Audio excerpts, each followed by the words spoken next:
Dr. Dila Yanwar datang, kita mungkin akan langsung masuk ke materi diskusi saja.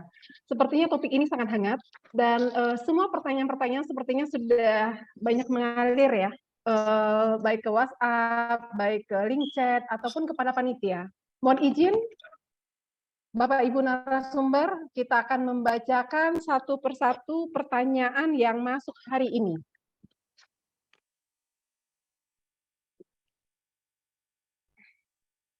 Yang pertama mungkin pertanyaan kepada izin Ibu Dr. Medianti. Di dalam aturan disebutkan bahwa upcoding oleh pelayanan kesehatan adalah fraud. Apakah downcoding oleh pihak BPJS juga dianggap sebagai fraud juga? Mohon ini Ibu nanti kita tanggapi. Yang kedua, bagaimana mengukur indikator fraud oleh pihak BPJS dengan menolak dan memperlambat penerimaan pengajuan klaim yang telah memenuhi syarat? Misalnya, dengan cara memberikan pertanyaan berulang yang sebelumnya sudah pernah ditanyakan dan terverifikasi terhadap kasus yang sama untuk pending klaim. Untuk pertanyaan ini, kita mohon langsung dijawab oleh Ibu Dr. Media. Waktu kita persilahkan, Ibu.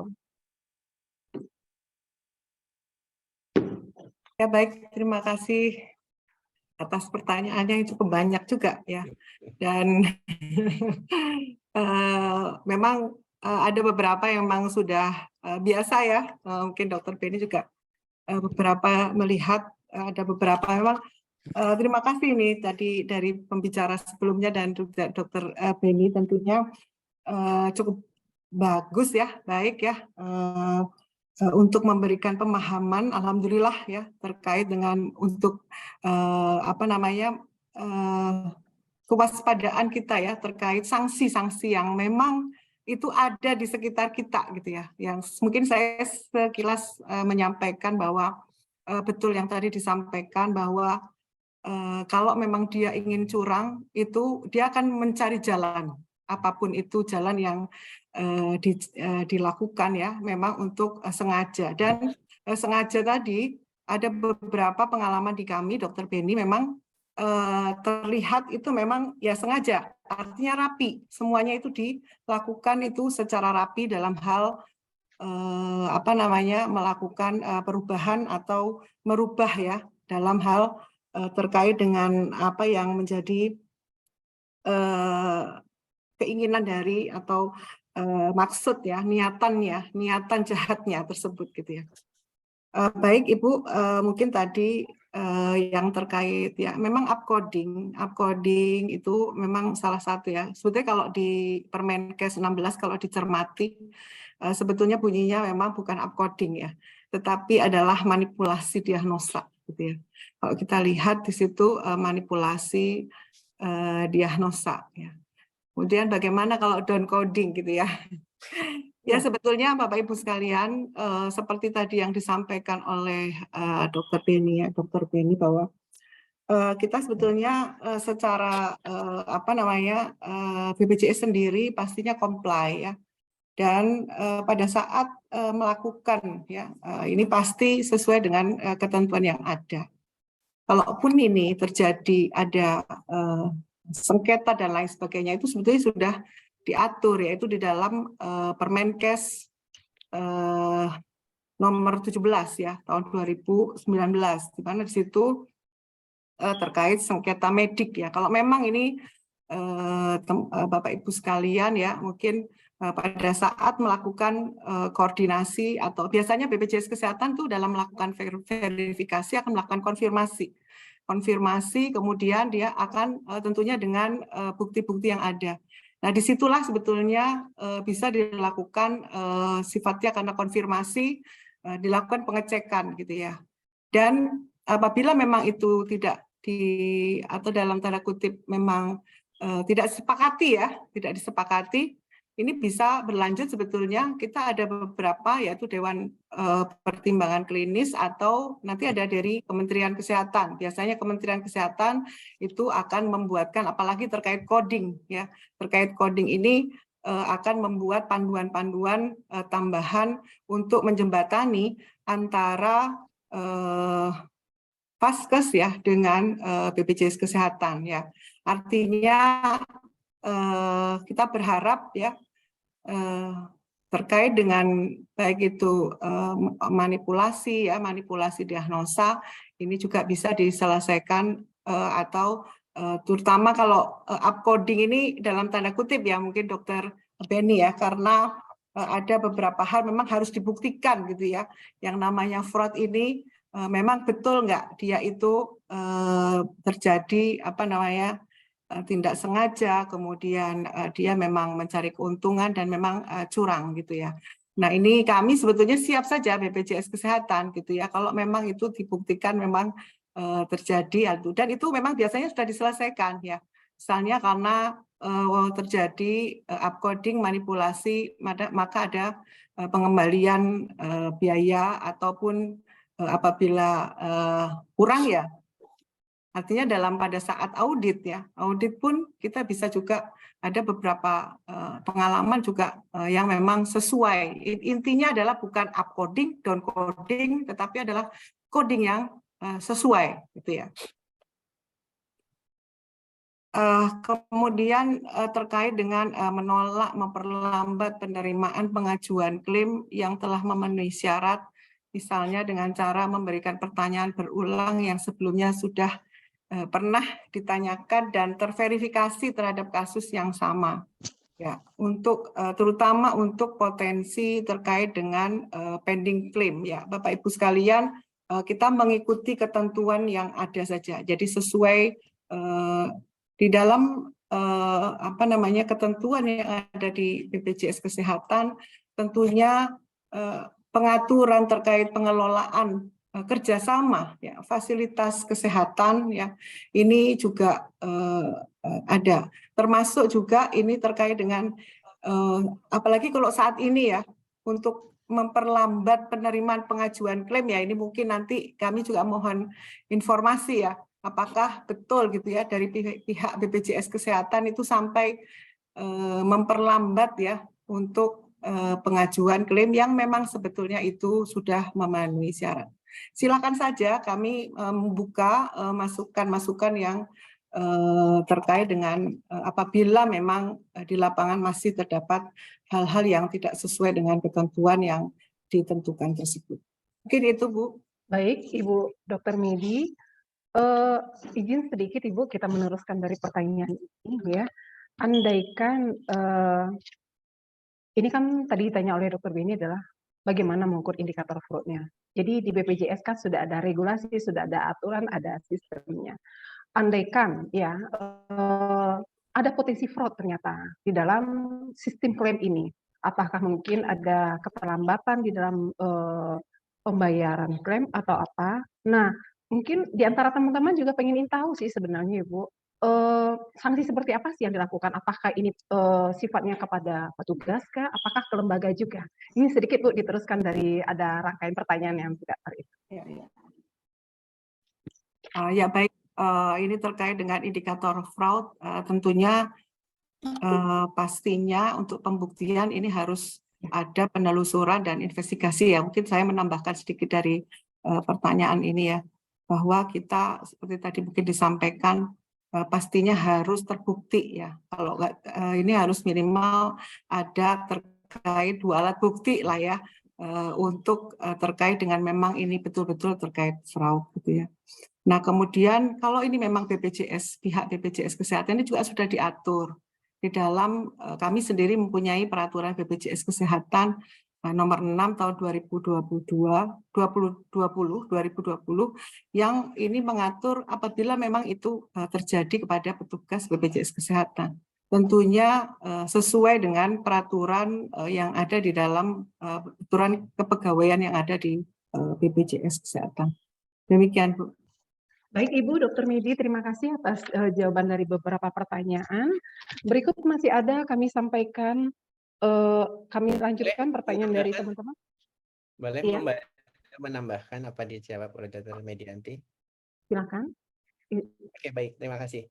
Jadi ya terkait upcoding atau ya dugaan upcoding atau downcoding tadi yang disampaikan. Pertama ya silahkan. Tadi juga sudah disampaikan oleh Bu Medianti bahwa minimal 2 alat bukti. Masing-masing pihak punya kewenangan yang sama kok untuk mengadukan. Tapi kan penyelesaiannya bisa dilakukan tadi setelah membaca pencegahan di Permenkes 16, maka penyelesaian sengketa baca di Permenkes 17.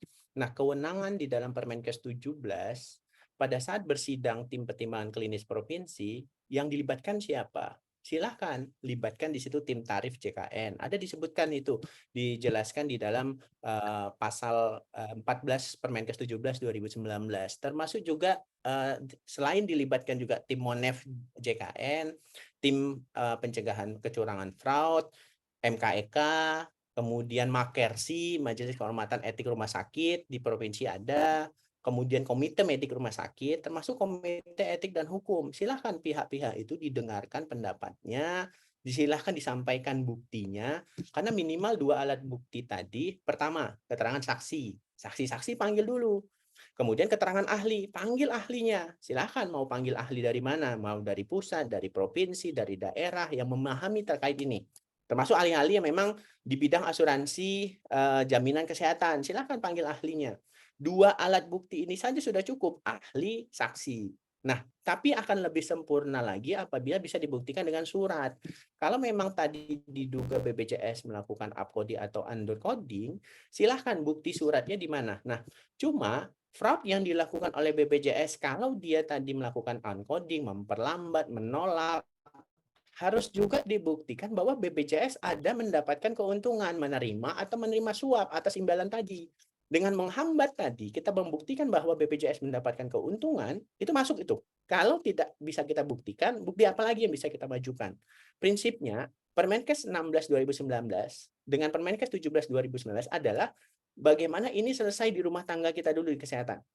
Jangan sampai nanti masuk ke KPK, masuk ke aparat jaksa, kemudian ke pengadilan dan lain sebagainya ya. Karena harapan kita kalau kasus ini kemudian melebar, tercium media, kemudian tercium oleh pihak di luar yang mencoba mencari keuntungan, justru kasusnya tidak selesai, justru malah akan mempersulit kita sendiri di dalam penanganan internal. Nah, ada memang pengaduan-pengaduan yang bisa dihentikan kalau memang ternyata pengaduan tadi keliru lembaganya. Oh, ternyata bukan BPJS ini, salah tembak istilahnya.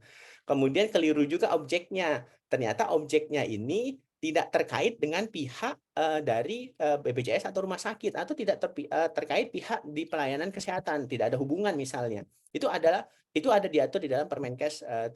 Prinsipnya Permenkes 17 2019 adalah tindak lanjut atas Permenkes 16 2017 di mana setiap orang baik itu peserta, masyarakat, kemudian dokter, fasilitas pelayanan kesehatan bisa menyampaikan pengaduannya ke siapa saja atas tadi adanya dugaan sengketa. Mungkin demikian Dokter Muriani Baik, saya Dokter Bini ingin atas tambahkan. Terima kasih. penjelasannya. Jadi jelas semuanya ya dok. Apapun itu terkait tentu apabila ada potensi tentu harus ada pembuktian ya. Ada 2 tadi ya. Yang pertama adalah saksi, yang kedua adalah ahlinya. Baik dok, untuk sementara Bapak Ibu narasumber, begitu banyak pertanyaan yang masuk ke chat room dan ke kita panitia, kita pending dulu sementara. Alhamdulillah Ibu Kepala Dinas kita, Ibu Dr. Lila Yanwar sudah hadir dan sudah bergabung. Assalamualaikum Ibu Dr. Lila, apa kabar? Waalaikumsalam warahmatullahi wabarakatuh. Bu Datri dan kawan-kawan semuanya. Mohon maaf saya baru bergabung ya karena habis kegiatan ini. Iya. Ya Ibu tidak apa-apa, yang penting Ibu hadir hari ini sedikit, ya. memberikan semangat bagi kita semua. Menarik sekali topiknya memang. Saya sempat ngikut sebentar ya, luar biasa. Ya, baik Ibu, mohon izin, Ibu langsung masuk materi. Baik. Dengan kebijakan pemerintah dalam pencegahan fraud. Baik, sebelum mulai izinkan saya membacakan sedikit kurikulum Ibu Kepala Dinas. Nama Ibu Dr. Lila Yanwar Mas, tempat tanggal lahir Suliki 30 Maret tahun 1972. Beliau lanjut, Pak. Ya, lanjut. Beliau pernah menjadi PJ Direktur RSUD Pariaman, Beliau pernah menjadi Kepala Bidang Peningkatan Yankes Dinas Kesehatan Provinsi. Beliau juga pernah menjadi Kepala UPT di Balai Kesehatan Indramata. Beliau juga pernah menjadi Kepala Bidang Sumber Daya Kesehatan Dinas Kesehatan. Dan beliau juga pernah menjadi Direktur RSUD Padang Panjang, dan terakhir saat ini beliau adalah Kepala Dinas Kesehatan Provinsi Sumatera Barat. Baik Ibu, mohon ilmunya untuk kita bersama. Waktu dan tempat kita silahkan. Iya, terima kasih Ibu Moderator, Ibu Dr. Datri, dan yang kami hormati Bapak Ibu teman-teman semuanya, baik dari narasumber yang lain, dari BPJS dan juga teman-teman dari Hospitalia Rumah Sakit, yang tentunya paling banyak tersentuh ya, paling banyak juga nanti akan dengan apakah ini fraud atau bukan dan seterusnya. Tentunya kami di pemerintah Dinas Kesehatan Provinsi secara umum berharap bahwa segala sesuatunya itu proporsional ya, proporsionalitas. Kalau sudah proporsional, sebenarnya harusnya fraud nggak ada lagi ya. Ya, kadang-kadang yang mendorong fraud itu jika kemudian ada yang merasa nggak pas, ada yang merasa dirugikan, atau mungkin ada yang ingin mendapatkan lebih dari yang seharusnya. Maka secara umum juga secara makro tentunya adalah ketika sudah ada pembagian dari SDGs 40-60, di mana 60 adalah saya ini suka kelempar ya maaf. Ya, di mana 60% adalah untuk biaya operasional, harusnya itu cukup ya kalau pengelolaan manajemen keuangan di rumah sakit itu juga dilakukan secara efisien dan efektif. Dan tentunya untuk kita lihat sebagai perbandingan diantaranya ini mungkin bagi teman-teman di negeri ya, kenapa swasta tidak ada yang menolak BPJS menurut saya. Kenapa tetap hidup dan bahkan melakukan kerjasama dengan BPJS padahal paket SDGs-nya sama. Pegawainya digaji sendiri, alatnya beli sendiri.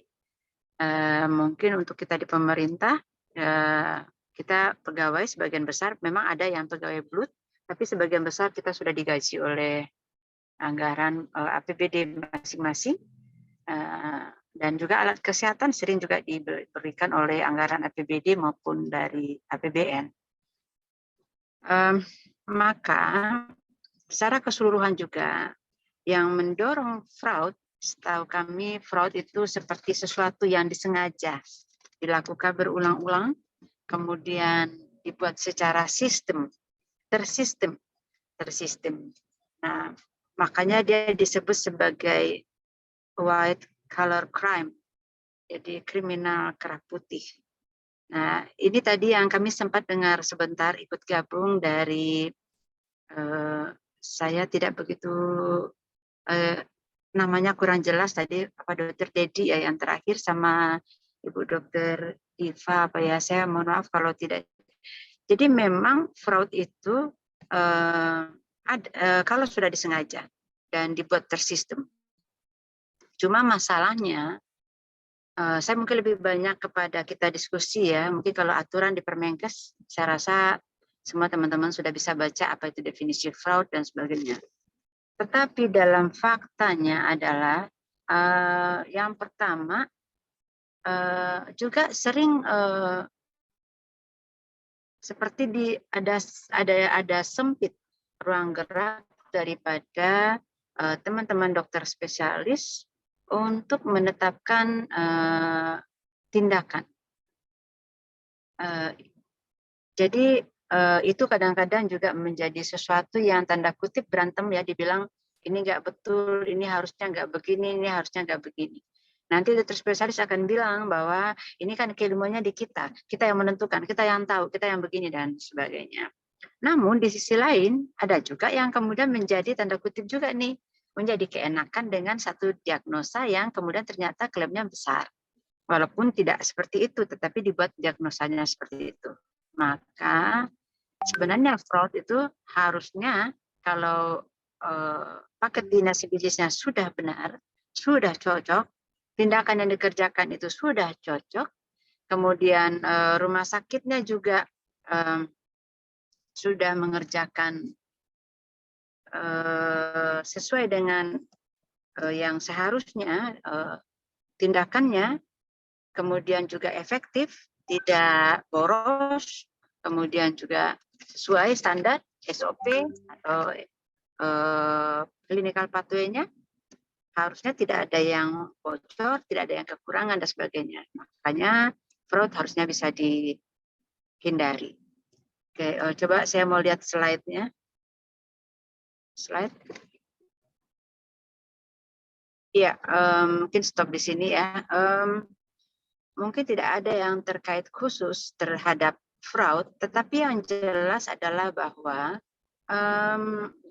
apapun yang sekarang dilakukan baik oleh teman-teman di fasilitas pelayanan rujukan maupun primer, itu tidak lebih tujuannya adalah bagaimana supaya mutu berjalan dengan baik. Jadi transformasi yang dikembangkan saat ini termasuk untuk rujukan itu adalah bagaimana supaya akses layanan dapat dengan mudah oleh masyarakat pada setiap sistem rujukan. Kembali ke fraud ya. Yang pertama kita berpikir bahwa ini mohon maaf ini ada rumah sakit yang sengaja tanda kutip ini. Nah kalau sudah sengaja kan sudah seolah-olah dibuat seperti itu. Tidak menyediakan intensive care yang cukup. Sehingga begitu kasusnya sudah masuk ke intensif, sudah ICU, NICU, PICU, itu sebaiknya rujuk aja gitu ya. Nah, itu sebenarnya kalau menurut saya itu juga sudah merugikan masyarakat ya, karena seharusnya bisa diakses di situ, dilayani di situ, tapi rata-rata di beberapa rumah sakit di Provinsi Sumatera Barat belum cukup menyediakan untuk intensive care-nya. Tempat tidurnya ada, tapi tidak lengkap, termasuk juga SOP penanganan dan sebagainya. Maka apa yang terjadi? Terjadi tumpukan rujukan di Rumah Sakit M. Jamil. Apa yang terjadi? Bukan Rumah Sakit Jamilnya yang menolak, memang penuh. Oh masih ada kok tempat tidurnya, betul. Tetapi tempat tidur itu harus di-safety juga untuk pasien-pasien pasca operasi.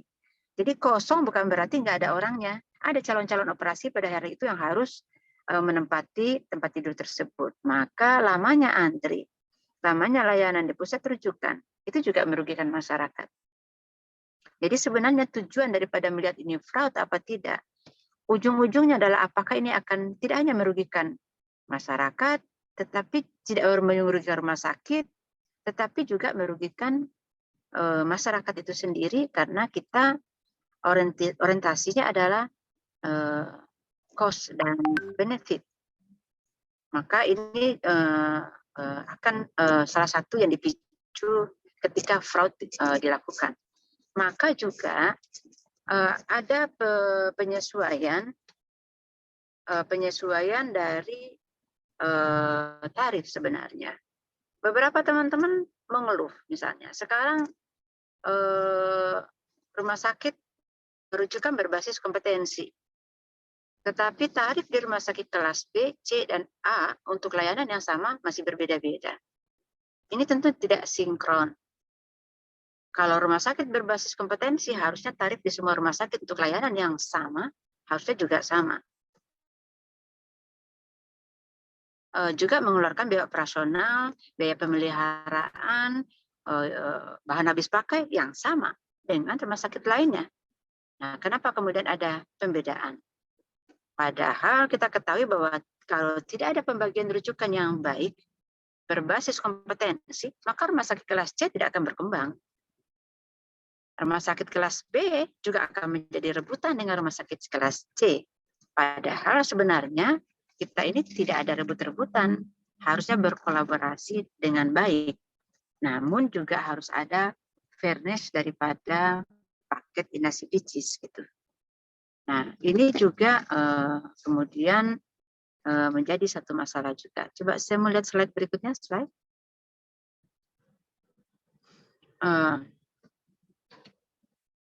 Ya, dalam pilar keempat itu ada disebut sebagai pembiayaan kesehatan. Pembiayaan intervensi kesehatan secara efektif dan berkelanjutan untuk mencegah penyakit dan menyediakan layanan kesehatan yang terjangkau. Nah, ini yang dimaksud bahwa apapun yang kita kerjakan, kita ada untuk masyarakat. Klien kita itu adalah masyarakat. Sekarang adanya sistem yang tidak baik, adanya alat kesehatan yang tidak lengkap, SDM yang tidak memadai, tentu berakhir kepada akses layanan yang juga tidak cukup. Nah, tentunya ini menjadi sesuatu yang perlu dipertimbangkan tentang keberadaan suatu alat pada rumah sakit yang tidak harus di kelas A atau B. Contohnya dulu ketika ini mohon maaf ya ada salah satu rumah sakit yang kemudian ingin mengembangkan pelayanan yang advance.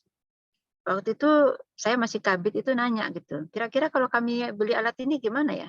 Saya cek waktu itu harga tarifnya nggak memungkinkan mereka untuk memiliki alat itu. Saya bilang kalau mau punya alat itu pasti rugi, saya bilang itu karena pemeliharaannya tinggi dan sebagainya. Pembayarannya cuma segini.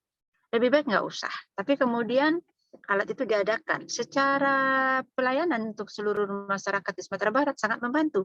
Banyak yang pakai. Tetapi kasihan rumah sakitnya. Nah, akhirnya apa yang terjadi? Dianggap fraud. Rumah sakit terpaksa cari tutup-tutupan untuk menutupi biaya operasional.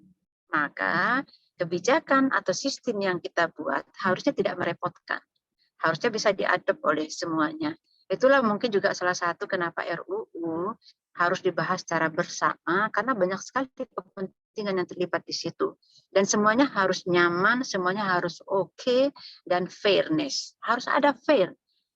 Pokoknya kita sepakat ya, ini cocok ya. Gitu. Nah, kadang-kadang hal-hal yang demikian, mungkin kita di pemerintah juga harus melakukan mediasi-mediasi, menerima berbagai macam masukan, dan sebagainya. Contoh sederhana juga misalnya, ini rumah sakit mungkin ada yang ribut-ribut, kenapa dokter bawa pasien keluar, apa sebagainya.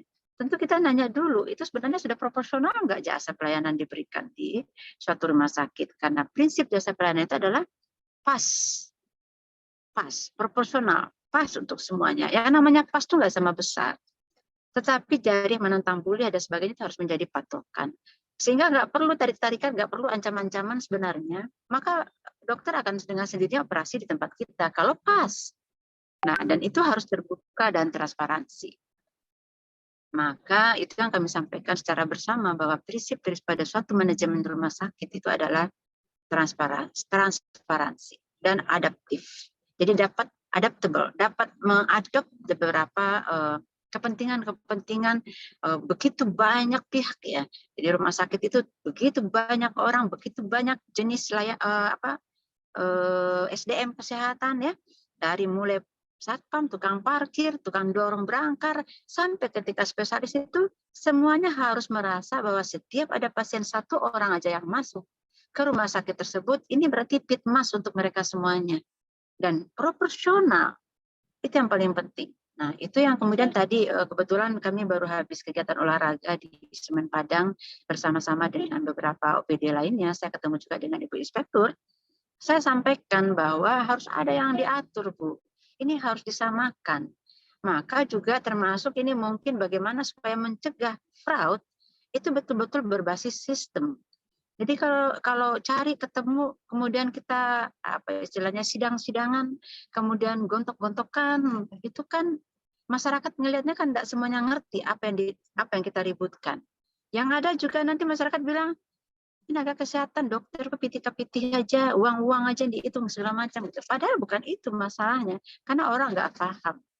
Nah, untuk itu lebih baik contohnya juga kan bagaimana supaya sama memberikan layanan pada kasus-kasus yang banyak dan sering kita tentu bikin clinical pathway ya. Clinical pathway itu kan menyamakan. Hari pertama sepakat semuanya harus apa yang diperiksa. Hari kedua apa, hari ketiga apa, dan seterusnya. Sehingga nanti clinical pathway akan bisa dihitung biaya. Jadi nggak ada yang bilang kayak biayanya kebobolan dan sebagainya seperti itu. Jadi sebenarnya fraud harusnya nggak terjadi kalau semuanya pas. Maka untuk itu teman-teman, ya kalau misalnya belanja kita gede, walaupun uangnya masuknya segitu-gitu juga, menjadi kurang.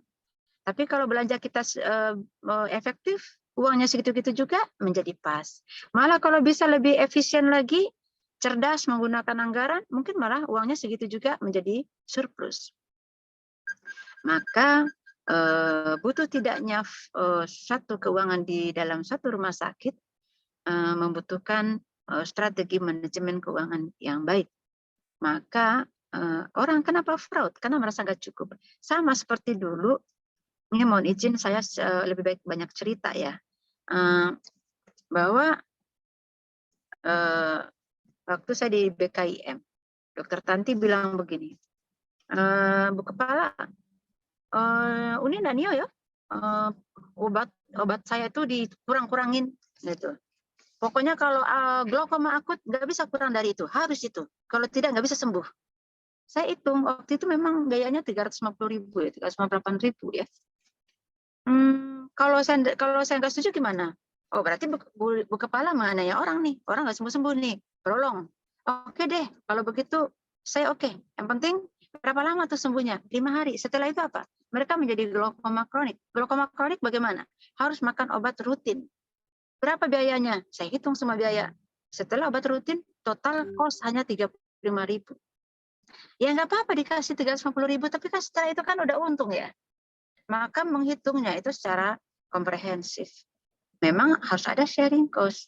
Jadi saya bilang hajar aja, nggak apa-apa nih. Yang penting pasien sembuh cepat ya, menjadi kronik ya, orang nggak buta ya. Nah, tapi kemudian dijaga orang menjadi kronis terus, supaya tidak akut dan tidak butuh biaya banyak, pasien juga tidak repot. Maka kalau ada farmakoekonomi dengan baik, hitung-hitungannya clear, bukan masalah berapa rupiahnya, tetapi secara keseluruhan. Contohnya juga misalnya, kalau layanan diberikan secara baik, tidak hanya melalui obat-obatan. Tadinya orang pulangnya 10 hari, bisa jadi 5 hari. 5 hari itu kan untung. Nah, tidak ada makan, tidak ada listrik, tidak ada air yang mesti keluar. Contohnya, makanya mungkin saya mungkin agak beyond ya, agak di luar daripada tentang fraudnya sendiri, karena menurut saya orang juga tidak ada yang mau sengaja fraud, kecuali kalau tidak fraud rumah sakit rugi. Nah pasti mikirnya begitu. Nah, jadi terkecuali dari pihak BPJS juga harus hati-hati juga kan, tidak semua yang namanya nggak cocok dengan ini terus fraud, ya nggak semua juga, karena yang namanya penyakit itu bisa saja terjadi sewaktu-waktu berubah dan sebagainya. Tadinya masih appendiknya terlokalisir, tiba-tiba pecah dan sebagainya begitu. Jadi kadang-kadang juga tergantung keimanan masing-masing juga sih ya. Nah ini sebenarnya bisa lahir bawah apa harus diseksual dan sebagainya seperti itu. Tujuannya apa dan sebagainya. Jadi banyak sekali yang mendasari orang untuk fraud. Slide. Saya mau lihat slide berikutnya. Slide. Ya, mundur dulu ya. Mundur.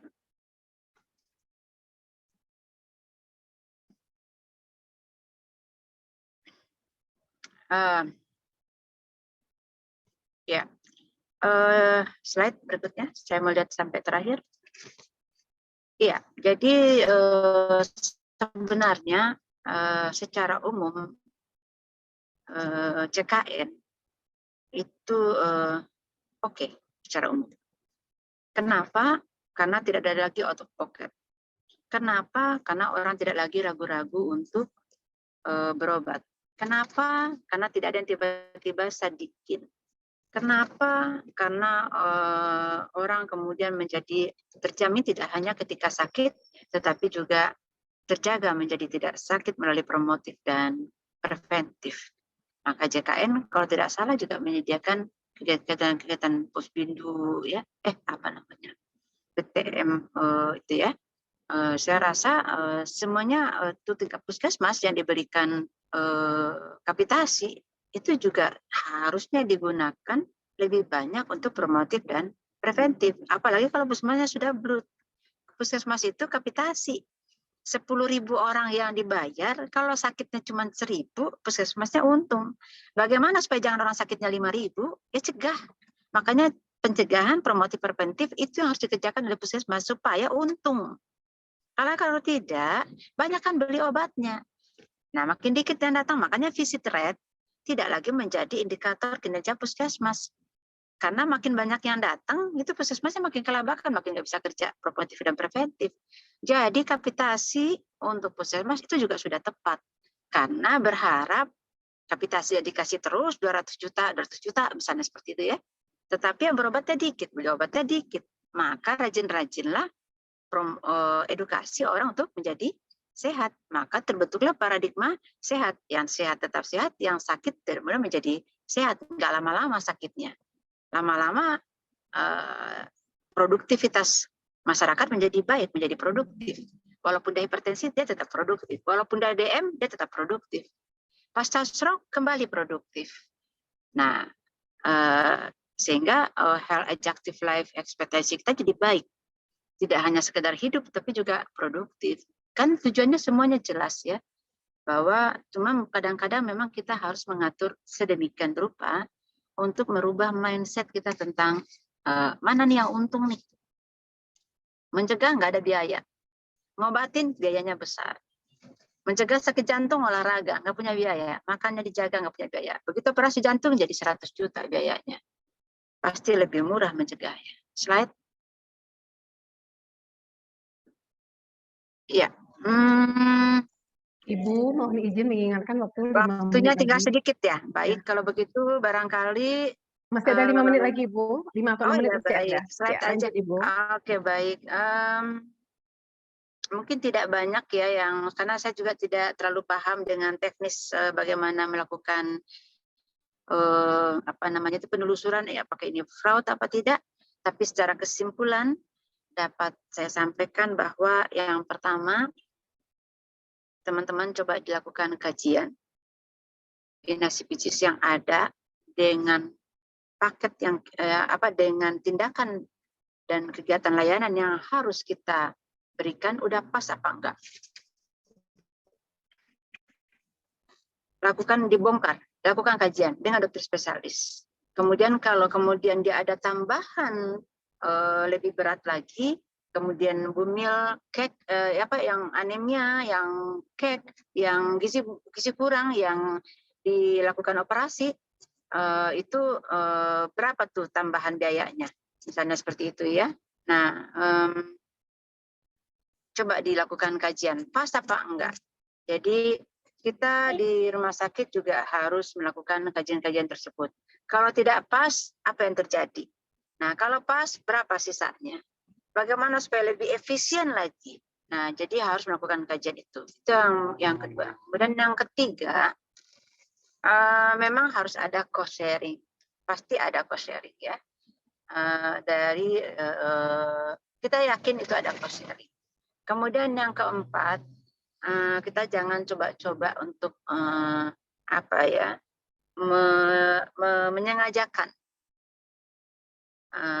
terang-terangan menginikan diagnosa. Ya, kalau fever ya fever, kalau demam ya demam. Jangan semua terus menjadi DBD. Makanya kemarin semuanya kaget ya. DBD banyak amat berdasarkan laporan daripada kejadian kasus, padahal itu bukan sebenarnya DBD, tapi karena dijadikan sebagai demam dengue. Nah, hal-hal demikian kita kan sama-sama tahu apa sih diagnosa klinis. Makanya saya bilang hindari fraud, efektivitaskan penggunaan anggaran, kajian farmakoekonomi, kajian-kajian keuangan, termasuk pemeliharaan alat kesehatan kita. Yang paling banyak menyedot uang anggaran di rumah sakit itu adalah sebenarnya pemeliharaan alat-alat kesehatan. Nah, kemudian yang kedua, bagaimana cara mendatangkan uang banyak ya? Jadikan angsa bertelur emas. Mungkin kawan-kawan paham yang saya maksud ya, bahwa memang yang bisa mendatangkan income. Ya tentunya teman-teman yang para dokter spesialis, tapi bisa nggak dokter spesialis kerja sendiri? Pasti nggak bisa. Seperti itu. Maka semuanya harus open, semuanya harus transparan, semuanya harus terbuka. Lama ada orang ketujuh dawa, jangan enak dawa aja. Nah seperti itulah kira-kira ya, harus bicara. Setelah itu apa? Nggak perlu kita melakukan ini. Maka dengan sendirinya semua orang akan merasa rumah sakit itu adalah milik mereka. Mereka pasti akan dengan sendirinya bawa pasien ke tempat kita. Karena semua merasa senang. Doa orang banyak pasti akan menambah rezeki rumah sakit. Perlu nggak fraud kalau sudah itu dilakukan? Mungkin nggak perlu fraud. Kecuali memang ada yang tidak pas ya. Nah itu mungkin juga bisa tertutup dengan cost sharing sambil mengajukan secara resmi yang mana tuh yang nggak pas gitu ya. Nah jadi mungkin itu barangkali yang dapat saya sampaikan kepada teman-teman semuanya. Saya apresiasi dengan pertemuan ini. Semoga ke depan kita bisa tetap. Saya kemarin didatengin oleh Bapak Ibu dari Persi. Judulnya adalah apa strategi meningkatkan pendapatan rumah sakit. Wah, menarik sekali saya pikir. Jadi lama-lama kita harus lebih banyak berbicara entertain untuk menangani rumah sakit itu sendiri. Baik, Bu Datri, mungkin saya rasa itu. Mohon maaf ya, wajah saya hilang-hilang timbul ini di layar karena saya lagi dalam perjalanan dan kayaknya juga ini handphone kurang bersahabat ya. Sehingga kadang wajah saya ditutup-tutup sama ini. Tetapi ini ada bahannya yang bisa dibagikan kepada teman-teman semuanya. Saya tidak bacakan secara detail, juga tidak bacakan secara rinci terkait dengan teknis. Namun kita di Dinas Kesehatan Provinsi, juga kabupaten kota, inspektorat, semuanya terlibat dalam pengawasan terhadap adanya fraud di suatu fasilitas pelayanan kesehatan. Mungkin demikian, terima kasih, mohon maaf yang sebanyak-banyaknya. Selamat melanjutkan kegiatan ini. Terima kasih. Assalamualaikum warahmatullahi wabarakatuh. Waalaikumsalam warahmatullahi wabarakatuh. Salam. Terima kasih Ibu Dr. Lila Yanwar yang sudah meluangkan waktu di sela-sela kesibukan di dalam perjalanan pun jadilah.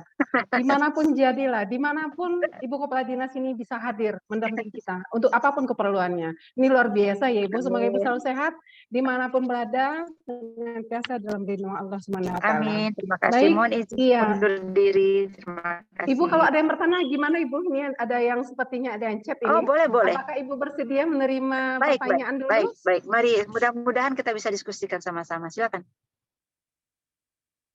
Baik Ibu, ada satu pertanyaan dari yang terkait Ibu dulu ya, yang saya sampaikan. Mohon izin Bapak Ibu narasumber yang lain, karena Ibu Dr. Lila akan ada kegiatan yang luar biasa pada hari ini. Saya akan menyampaikan sebuah pertanyaan. Bagaimana dengan kondisi kita di RSUD Mentawai, Bu, yang memang SDM kita terbatas. Ya. ICU kita membeli ICU kita sudah ada ventilatornya, namun tidak memiliki dokter anestesi yang tetap.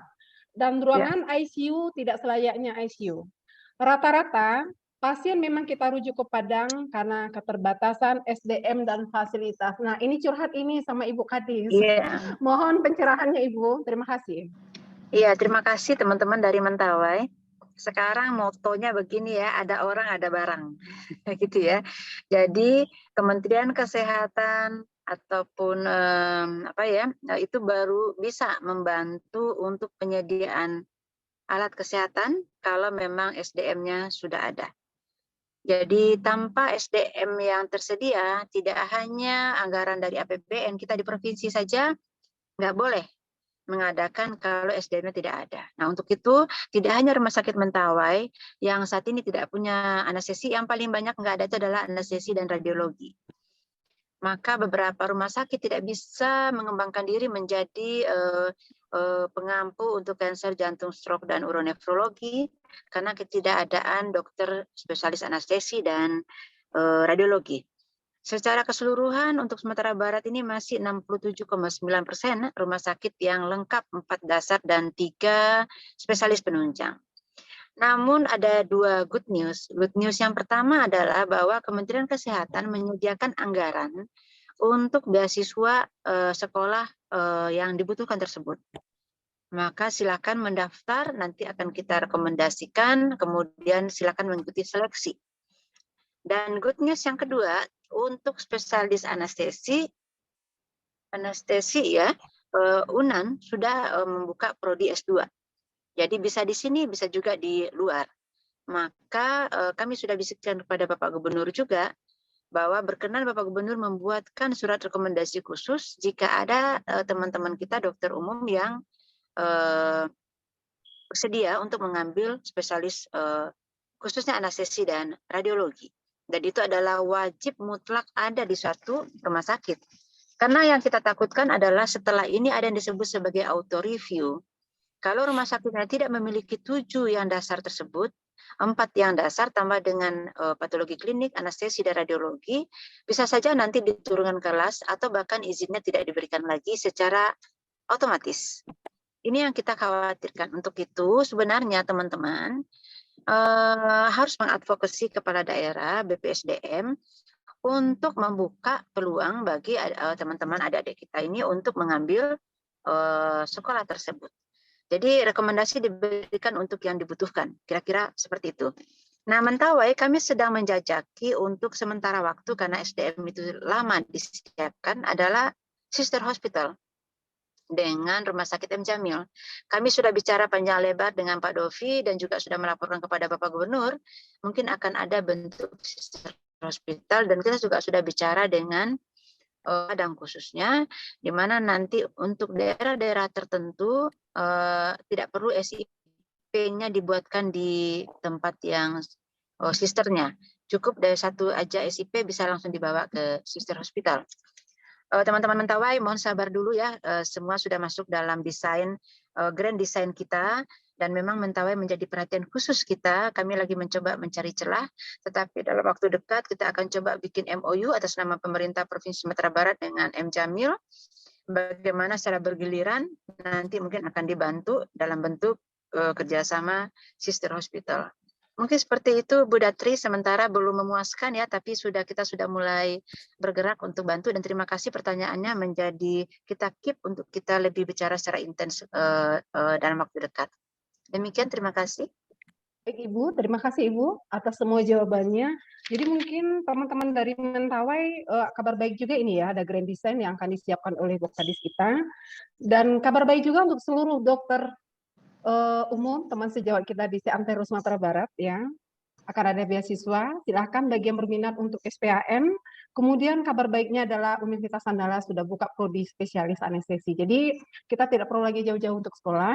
Silahkan bagi kawan-kawan yang muda, yang energik, yang berbakat, ya silahkan nanti mendaftarkan diri untuk pendidikan spesialis anestesi. Ya, terus ada tambahan juga, Datri, bagi teman-teman yang sedang spesialis, ada juga program fellowship yang dibiayai oleh Kementerian Kesehatan. Sebanyak-banyaknya kita butuhkan.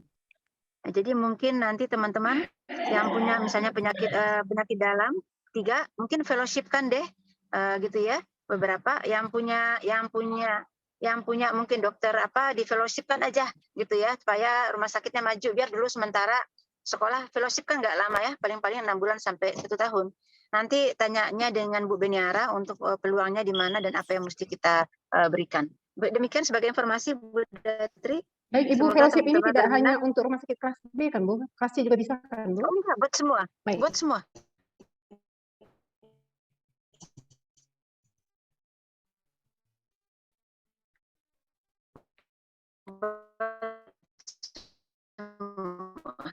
Buat semua. Sebenarnya perbedaan kelas ini satu baik Bapak Ibu, izinkan saya membacakan pertanyaan berikut. Izin Dr. Dini, saya mohon Ibu izin Rudianti ini undur masih diri ada. ya Bu Datri, karena ada kegiatan yang saya harus siapkan. Ada rapat juga nanti sore, jadi saya harus siapkan bahannya. Mohon izin ya. Baik Ibu, terima kasih banyak Ibu atas waktu dan ilmu yang sudah diberikan kepada kami. Semoga perjalanan Ibu dimudahkan hari ini. Amin. Assalamualaikum warahmatullahi wabarakatuh. Baik Bapak Ibu, ada pertanyaan lanjut untuk Dr. Beni. Sepertinya banyak ini pertanyaan, tapi saking banyak ini. Yang jika pusat yang mana? Bentar, Dok. Saya ambil dulu satu. Ini pertanyaan dari Dr. Hendri di cabang Kota Pariaman. Izin bertanya Dr. Beni, jika terbukti suatu tempat vaskes atau layanan didapatkan fraud atau kecurangan, apa yang dilakukan vaskes tersebut untuk tidak mengulang kembali ke depan? Dan apakah dapat sanksi langsung dari pengambil kebijakan atas fraud tersebut kepada dokternya atau tempat vaskesnya? Maaf, sebelumnya ada pernah vaskes sebagai contoh yang sudah disangsikan dengan fraud. Jadi yang bersangkutan melihat apakah ada contoh vaskes yang sudah dapat sanksi fraud ini. Demikian dulu pertanyaannya, Dr. Beni. Silakan mungkin kita bisa lakukan jawaban dari pertanyaan ini. Baik, terima kasih Dr. Muriani. Ya, mungkin saya ambil contoh ya, banyak kasus sebenarnya. Contoh yang masuk ke dalam ke kasus di BHP 2A PBID, kasus terkait pelayanan hemodialisa, di mana dokter tersebut memiliki 4 surat izin praktek dan 4-4-nya asli. Jadi total klaim yang dinilai oleh BPJS itu yang harus dikembalikan ada sekitar lebih kurang 6 miliar rupiah ya. Pada saat dokter itu mulai berpraktek. Nah, kemudian BPJS memberikan sanksi kepada rumah sakit untuk mengembalikan klaim 6 miliar rupiah tersebut. Nah, pembuktiannya adalah karena dokter tersebut tidak memiliki karena SIP-nya adalah SIP yang keempat gitu ya. Padahal itu asli. Jadi rumah sakit mengenakan sanksi itu membagi kepada dokternya, bagi 2 kira-kira seperti itu. Itu ada.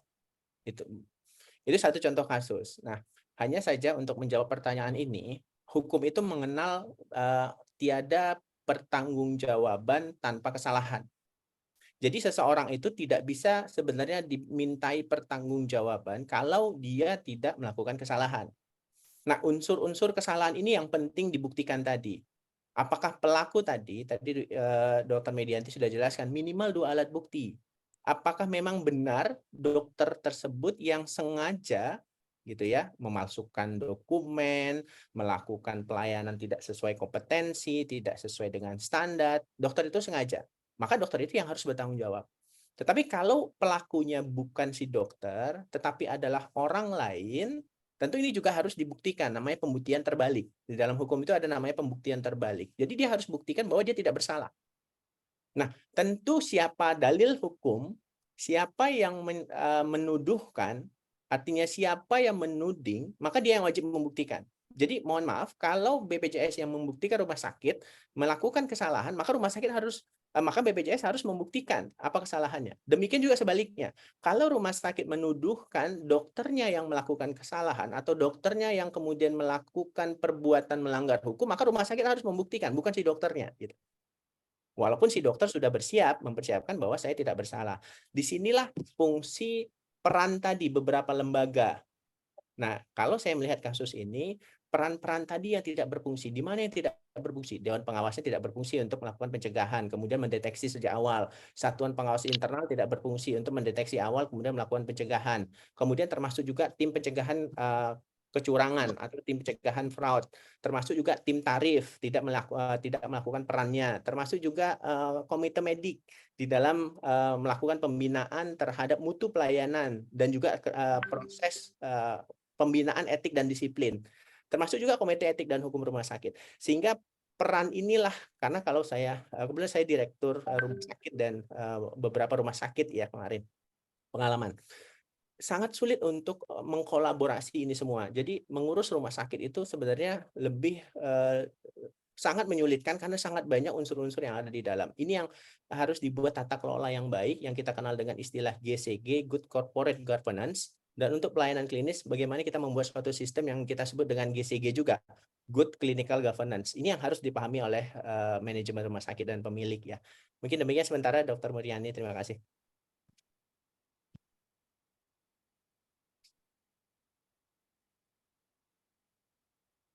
Masih mute, Dr. Mariani. Baik, Dok. Terima kasih atas jawabannya. Artinya setiap perbuatan yang dapat dibuktikan potensi fraud tentu ada sanksinya. Apakah itu ke vaskesnya ataupun kepada orang yang melakukan fraud itu sendiri. Jadi jawabannya jelas ya, Dok ya. Baik, kita lanjut kepada pertanyaan berikutnya.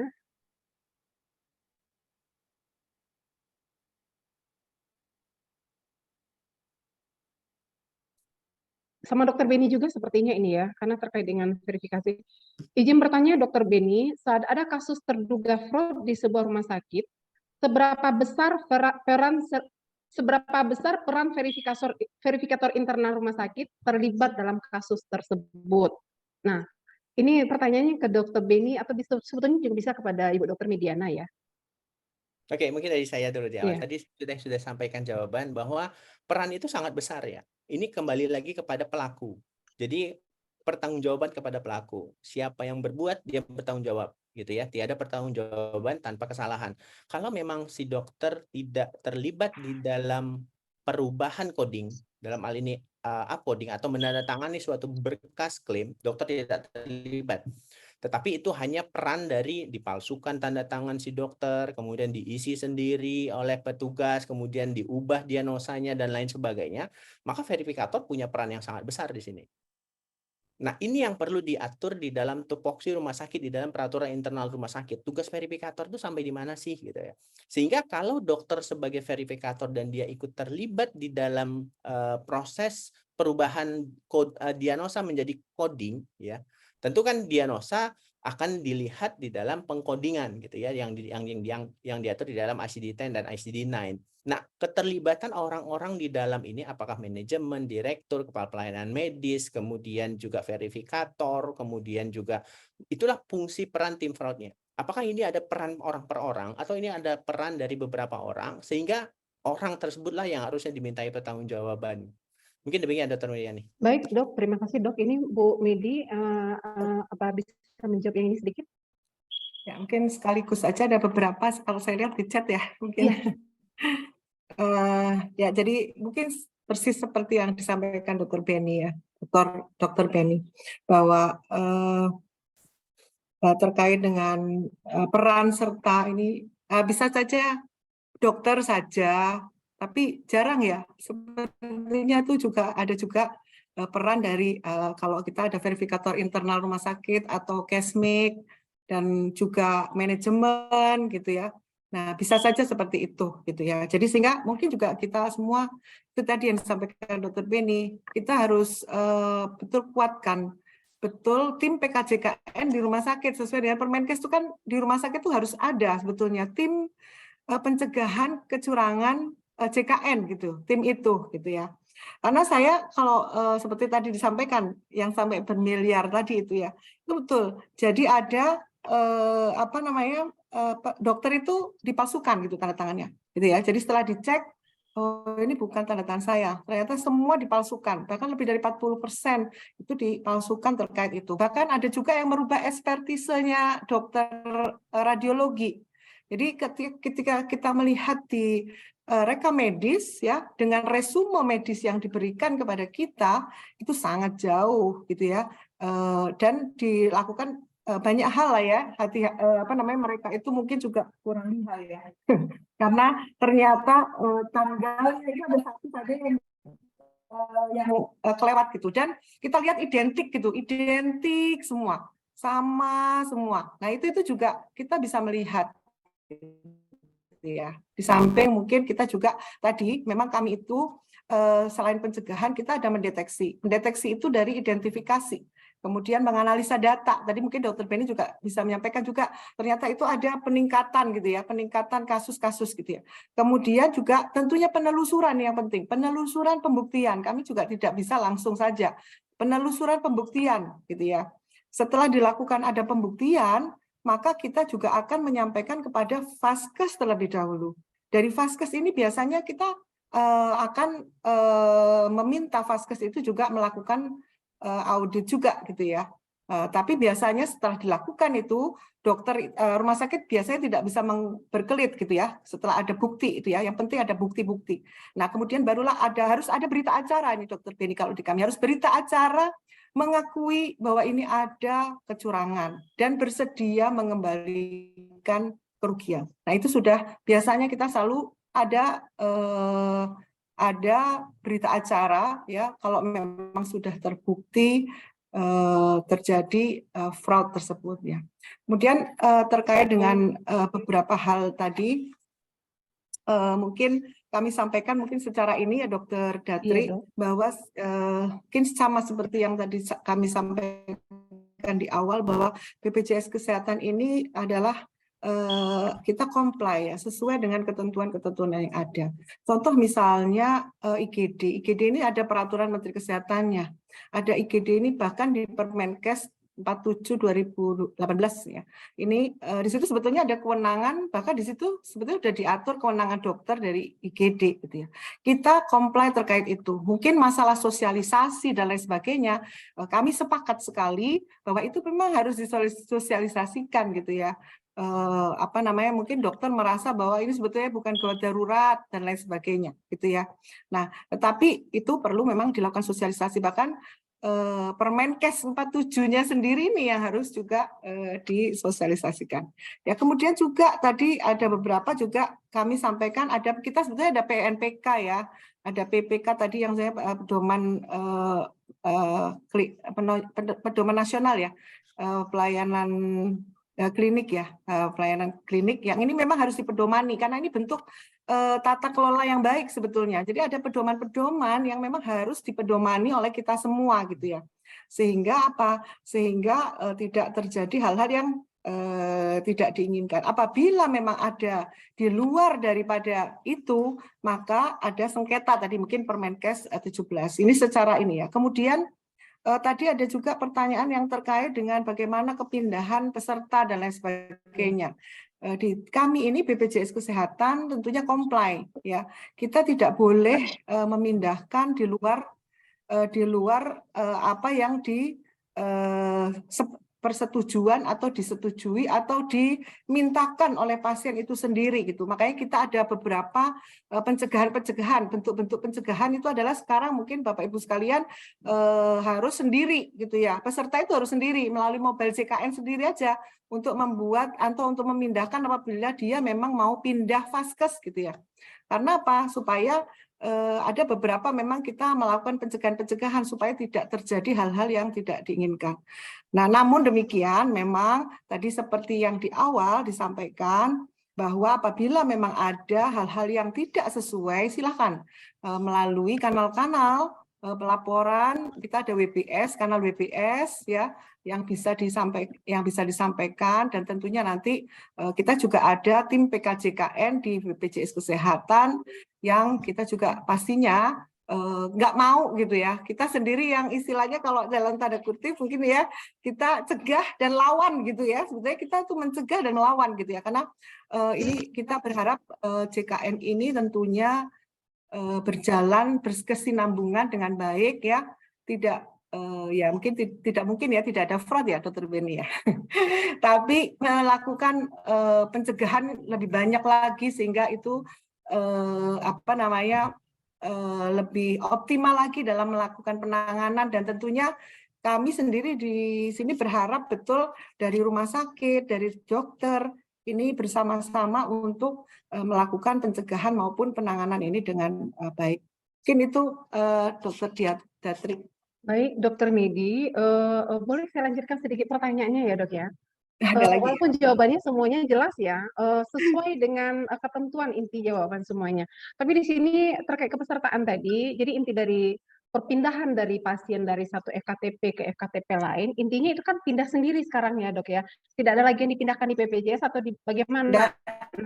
Enggak ya, itu sekarang kita bisa melakukan memang bisa melalui kanal-kanal, yaitu dari mobile JKN itu sudah bisa Bu. Jadi kalau untuk meminimalisir dia untuk tidak dalam tanda kutip dipermainkan oleh atau ini oleh pihak lain lah ya, itu melalui mobile JKN, karena itu akan sendiri dia melakukan sendiri, atau memang dia bisa juga menelpon sendiri ya ke kanal tersebut gitu. Jadi harus saat ini kita memang melakukan upaya-upaya terkait pencegahan terkait hal-hal yang tidak diinginkan oleh pihak lain ya, yang tentunya merugikan dari peserta gitu ya. Kemudian juga tadi ada satu lagi mungkin Iya, Sekaligus ini ada saja yang ya. ya, Ada yang tunggu kurang sedikit, yang sedikit. meninggal tadi ya. Bukan saya memotong ya, Dok ya, izin.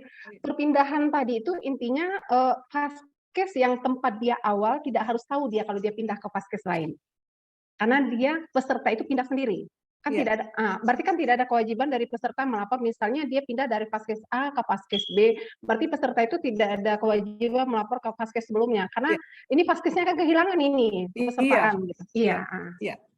Demikian. Dok, ini Ya. ada yang bertanya, Dok, bagaimana dengan keadaan apa sih yang nyata-nyata dilakukan oleh BPJS Kesehatan? Prakteknya adalah BPJS Kesehatan tetap menuntut pembayaran iuran atas peserta yang sudah meninggal, yang notabene-nya hilang kewajibannya secara hukum, tetapi masih ditagih iuran kepada ahli warisnya dengan berkilah bahwa pihak keluarga tidak melapor ke BPJS. Nah, ini mungkin agak jadi pertanyaan juga di masyarakat, Dok. Mohon Ya, ini di baik. Kalau bantu yang kita jawabannya. ini dokter kami jawab, Dok. Kalau memang sudah meninggal, silakan membawa surat bukti ya. Alat buktinya surat meninggal tersebut, mungkin dia akan bisa menyampaikan kepada BPJS Kesehatan, yaitu ke kantor cabang ya atau ke melalui kanal Pandawa ya.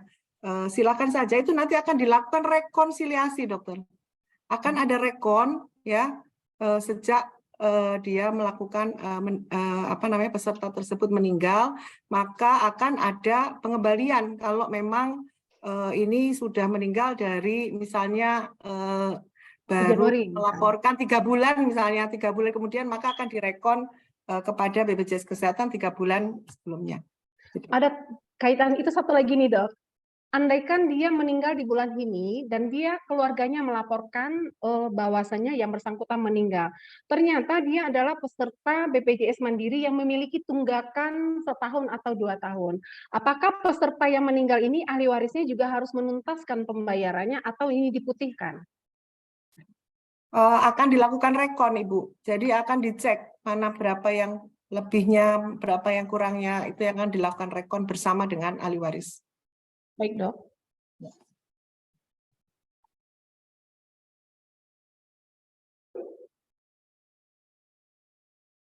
Ini masih ada pertanyaan Bapak Ibu yang banyak ini.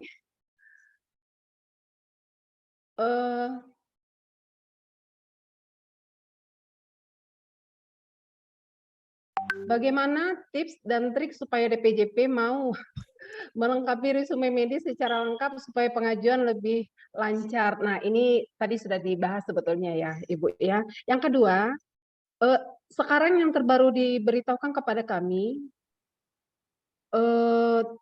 contohnya di dalam KPD, dalam keilmuan kita kan pembukaan 4 terjadi pecah ketuban, itu kita masih sebut dengan KPD, ketuban pecah dini.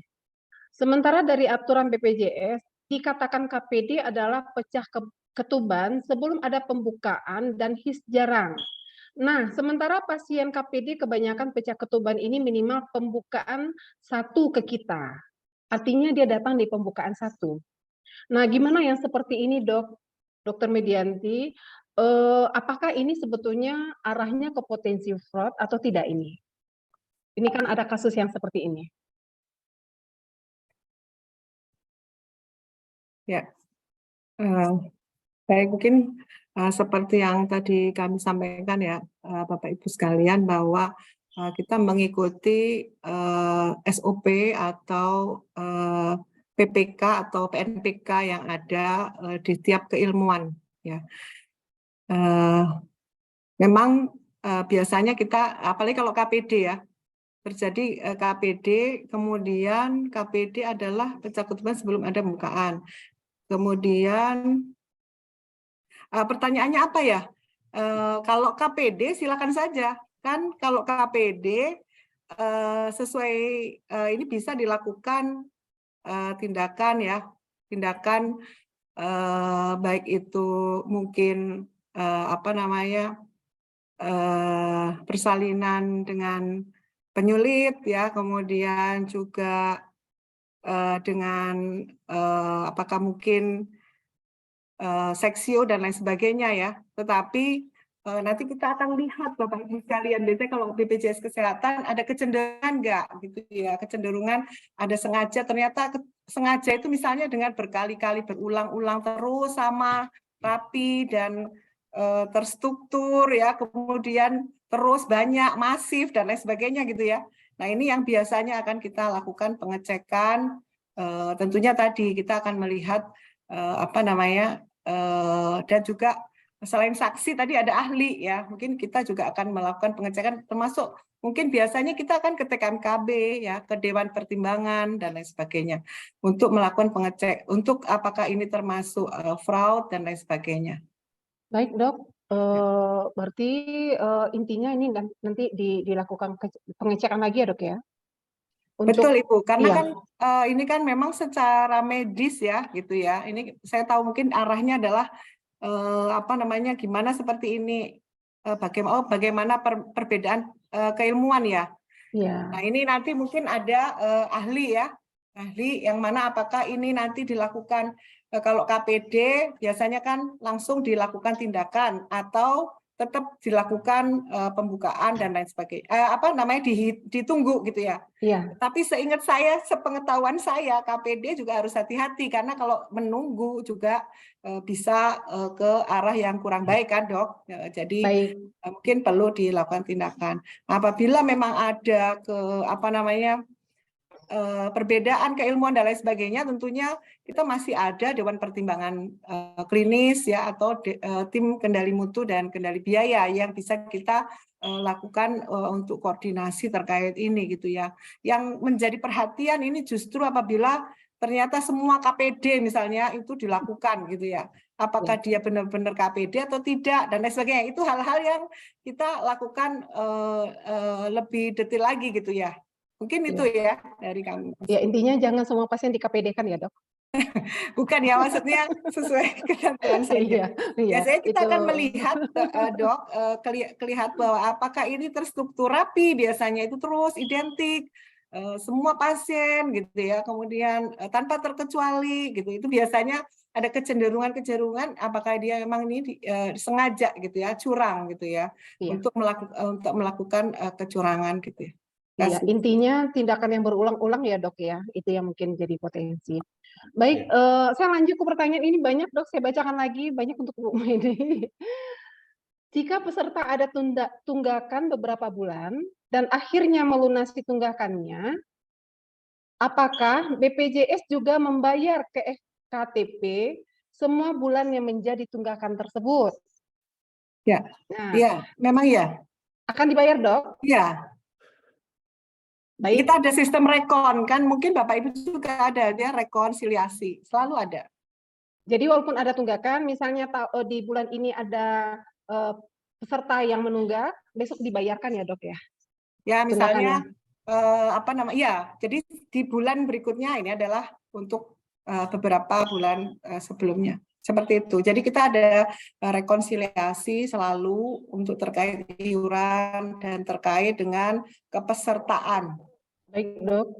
Kemudian jika pasien berobat, yang obatnya adalah obat program, contoh program TB, jiwa, kemudian triple E ibu hamil, apakah harus tetap membayar karcis atau uang pendaftaran jika vaskesnya ternyata di swasta? Apakah itu termasuk kecurangan dan apakah ini ada regulasi yang tersendiri? Nah, ini terkait program ini, Dok, yang mungkin dia di vaskes swasta. Kemudian apakah ada sanksi untuk peserta yang melakukan kecurangan? Karena banyak kejadian di lapangan bahwa peserta memaksa dokter untuk melakukan tindakan rujukan ke rumah sakit. Nah, jika tidak diberikan, peserta itu akan marah-marah. Dan kadang-kadang peserta itu melaporkan dokternya ke BPJS. Nah, ini kasusnya memang banyak ini, Dok. Mohon ini bagaimana kita menanggapi ini?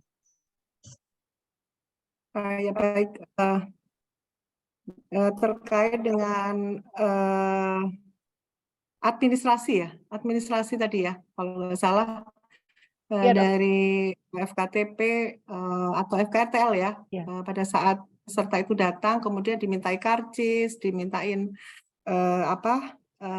uang pendaftaran dan lain sebagainya. Sebenarnya itu Bapak Ibu kami sampaikan itu sudah ada di dalam Permenkes nomor 3 tahun 2023. Mungkin Bapak Ibu juga bisa akan melihat terkait dengan standar tarif, baik itu kapitasi maupun terkait juga dengan tarif inasi bijis ya.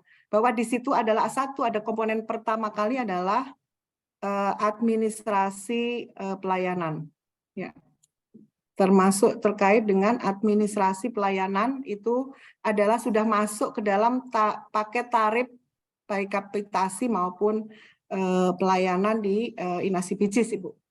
Demikian. Baik Ibu, artinya apapun kepesertaan yang sudah ada, apakah dia itu nanti mendapatkan obat program atau memang obat karena dia kasusnya sebagai peserta BPJS, intinya memang ini tidak ada lagi tambahan iuran. Ini intinya seperti itu ya Bu ya. Tidak ada lagi pembayaran di karcis atau di ADM. Karena ini konteksnya tadi disampaikan adalah untuk pengambilan obat program. Iya, tidak ada Bu. Karena itu sudah masuk. Oh, ya. Artinya kalau untuk obat program, seingat saya, Bapak Ibu, memang kalau dia tinggal mengambil obat program saja, itu memang tidak ditagihkan oleh ke BPJS Kesehatan untuk pelayanannya. Ya, artinya dia tidak ditagihkan memang. Ya.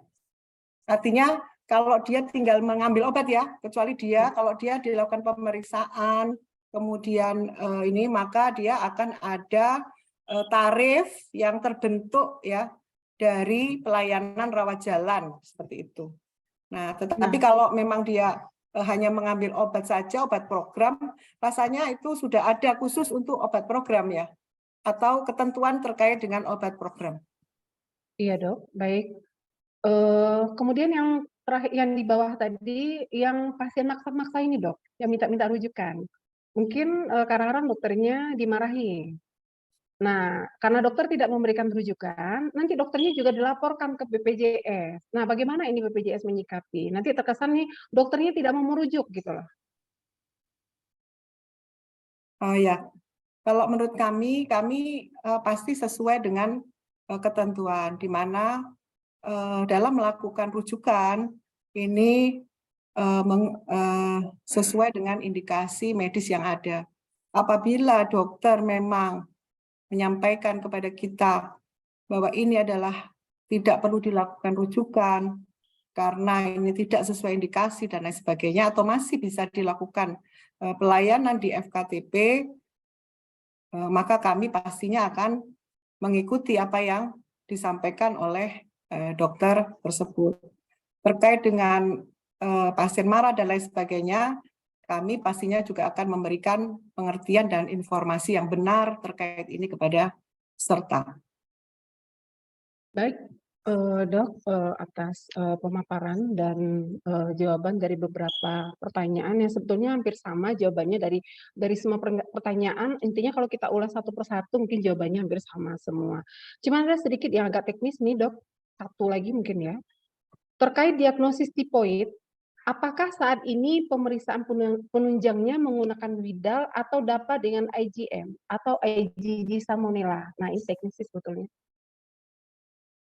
Nah, ini juga kepada saya ya, Bu. Iya, Dok. Nah, baik, ya. Kami kembali lagi ya, Dok, bahwa kita mengikuti sesuai dengan PNPK, PPK, secara SOP atau clinical pathway yang berlaku ya di terkait dengan baik itu di rumah sakit ya, terkait PPK maupun dari himpunan ya biasanya. Nah, tentunya apabila memang ada hal-hal yang tidak sesuai atau mungkin masih ada dispute atau ketidaksesuaian, maka itu bisa dilakukan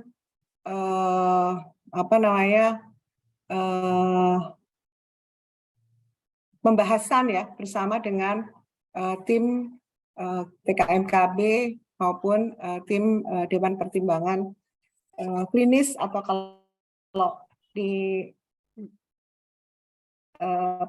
di provinsi tim pertimbangan klinis. Mungkin itu.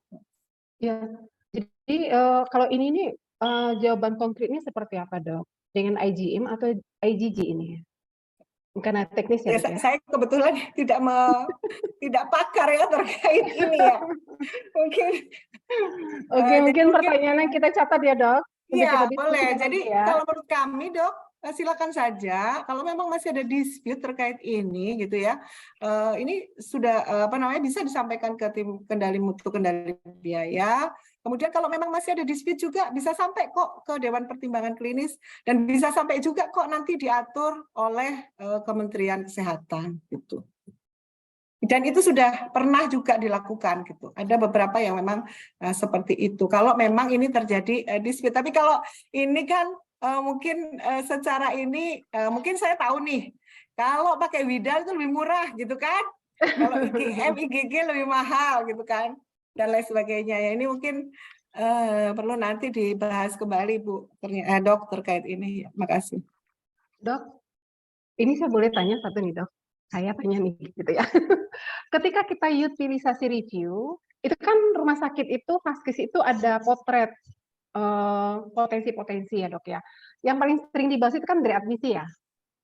Karena di sini juga dibahas tadi salah satu potensi fraud itu salah satunya mungkin di readmisi pasien. Pasien yang datang berulang-ulang ke rumah sakit. Nah, kasus di lapangan itu adalah kadang satu pasien itu dia bisa berobat ke banyak poli. Contohnya hari ini mungkin dia berobat ke dokter penyakit dalam. Ternyata dia juga harus kontrol ke jantung. Besok hari mungkin dia datang. Kemudian dia juga ada defisit neurologi. Nah, mungkin 3 hari lagi jadwalnya. Nah, kemungkinan dia juga ada persoalan dengan kulit gitu kan, atau mungkin dengan persoalan yang lain. Nah, tentu dia akan datang lagi ke dokter yang lain. Mungkin ada satu pasien yang mungkin dia bisa datang 4 sampai 5 kali dalam 1 bulan. Nah, bagaimana kita mengatakan ini sebuah readmisi, Dok, gitu loh. Nah, potensi fraud apa yang kita bisa katakan di sini? Karena memang kebutuhan pasien itu mereka harus datang untuk beberapa kali di satu rumah sakit, tapi dengan poli yang berbeda gitu. Dan ini sering muncul di utilisasi review, ada readmisi dengan angka yang banyak di rumah sakit. Mohon Dok arahannya.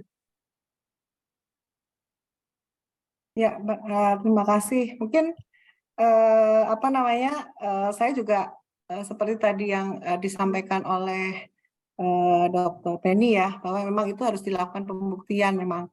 Kita memang betul setiap setiap bulan ya, atau 2 bulan atau 3 bulan sekali ya, kita selalu melakukan utilization review ya, Dok ya.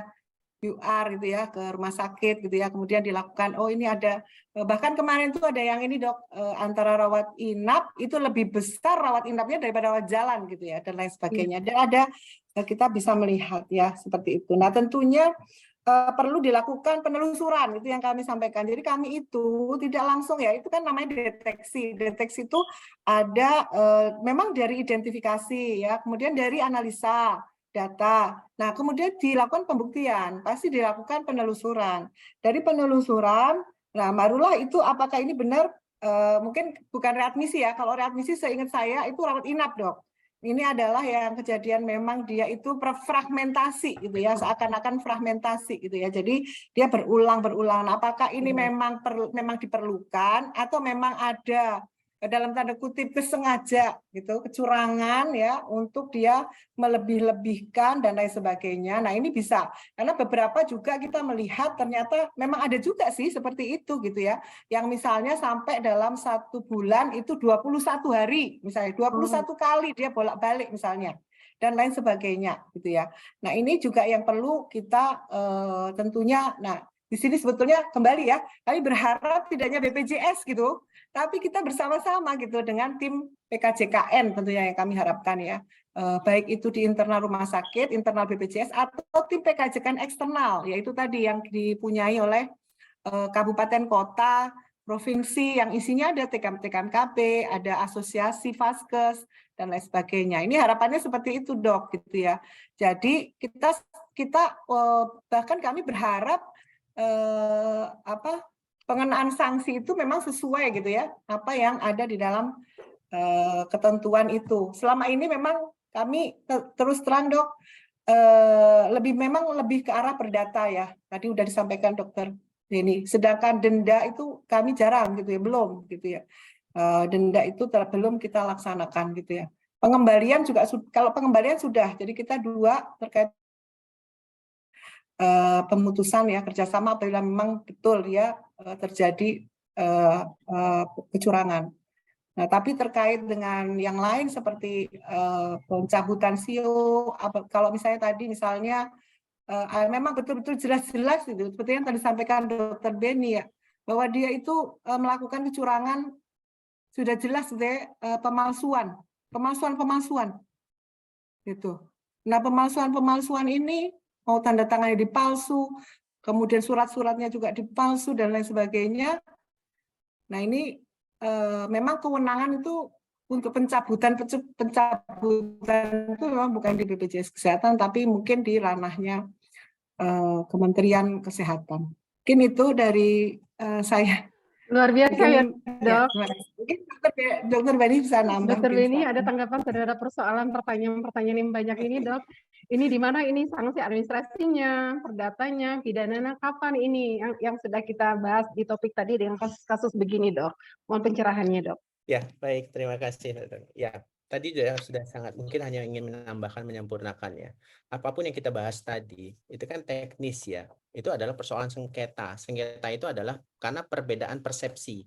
Baik perbedaan persepsi antara pemberi pelayanan kesehatan, penerima pelayanan kesehatan, dan pihak pembayar. Jadi perbedaan persepsi ini itu tidak bisa dipersalahkan, tinggal penyelesaiannya bagaimana. Maka itu tadi saya sampaikan, Permenkes 17 2019 itu mengatur tentang penyelesaian. Jadi kalau dalam hal ini menurut saya BPJS benar, tapi rumah sakit juga tidak salah gitu. Sehingga bagaimana penyelesaiannya? Yang terpenting adalah tadi, pertanyaan pertama adalah apakah rumah sakit punya sistem, kan sistem yang ditanya, sistem pencegahan, kemudian apakah rumah sakit punya pedoman pelayanan yang diatur, yang diturunkan, apakah rumah sakit punya clinical pathway, apakah rumah sakit dalam menyusun pedoman pelayanan, kemudian clinical pathway berbasis bukti ilmiah yang jelas, literatur, jurnal, dan lain sebagainya. Silahkan. Ya, pemahaman terkait tipus harus pakai IgG dan IgM, bahwa bisa pakai ini, silahkan dilampirkan literaturnya, sehingga itu nanti menjadi perdebatan. Sengketa, yang penyelesaian sengketa tadi diselesaikan oleh tim pertimbangan klinis provinsi, tapi harus diselesaikan dulu secara internal, mulai dari tadi tim Monef JKN-nya ada atau tidak, bergerak atau tidak, berfungsi atau tidak, tim pencegahan kecurangan fraudnya, kemudian majelis etik, kemudian komite medik, komite etik hukum rumah sakit, itu semua berperan atau tidak. Kalau memang ada perbedaan persepsi tadi, silahkan rumah sakit mengumpulkan seluruh data, undang pihak BPJS untuk sama-sama mengkaji ini. Apakah ini yang disebut dengan, termasuk pemahaman tadi, pemahaman terhadap dugaan fraud, beda antara fragmentasi dengan readmisi. Kalau readmisi lebih kepada rawat inap, tadi sudah dijelaskan. Dan kebanyakan rumah sakit, kalau pasien itu bolak-balik ke rumah sakit, berarti readmisi itu. Tidak gitu loh. Nah, inilah pemahaman ini yang perlu sama-sama dipahami oleh semua pihak. Nah, saya ingin menambahkan terkait yang ditanya tadi. Ini penting untuk seluruh dokter khususnya. Yang bertanya terkait tips dan trik supaya DPJP itu mau melengkapi rekam medis secara lengkap. Ini persoalan Dokter Muryani nih. Sering itu dokter itu begitu pelayanan, dia tidak melengkapi, sehingga akhirnya jadi kadaluarsa klaim. Ke BPJS nggak akan mau bayar itu, karena kadaluarsa klaim itu adalah kesepakatan antara BPJS dengan pihak rumah sakit. Nah, saya selalu sampaikan di beberapa pertemuan, di rumah sakit khususnya, bahwa